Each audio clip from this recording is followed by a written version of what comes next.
আমি ডাক্তার হাসনাহেনা পারভিন, সহযোগী অধ্যাপক হিসেবে কর্মরত আছি বাংলাদেশ মেডিকেল বিশ্ববিদ্যালয় বা এক্সপিজি হসপিটালে এবং সিনিয়র কনসালটেন্ট হিসেবে বিগত 12 বছর ধরে আমি বন্ধ্যাত্বের চিকিৎসা দিয়ে আসছি, অথবা আইভিএফ স্পেশালিস্ট হিসেবে রেগুলার আমি চিকিৎসা দিয়ে আসছি নোভা আইভিএফ ফার্টিলিটিতে। পুরান ঢাকা যারা অবস্থান করছেন, যারা আশেপাশে এলাকায় আছেন, তাদের জন্য আমি একটা কথা বলতে চাই। আপনাদের জন্য একটা সুখবর, সেটা হলো যে আমাদের নোভার একটা সেন্টার আমাদের পুরান ঢাকায় আমরা আলিফ টাওয়ারে শুরু করেছি।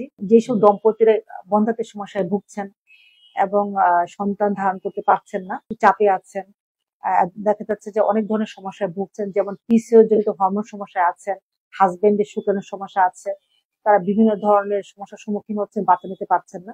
আপনারা ইনফার্টিল চিকিৎসা নিতে আগ্রহী এবং যারা আশপাশে আছেন, তারা কিন্তু অনায়াসেই আমাদের সেন্টারে এসে চিকিৎসা নিতে পারেন। এবং প্রতি সপ্তাহে আমি এবং আমার পুরো টিম আমরা সে আলিফ টাওয়ারে নোভার যে ব্রাঞ্চ সেখানে থাকছি। আপনারা অনায়াসেই সে সুযোগটা নিতে পারেন।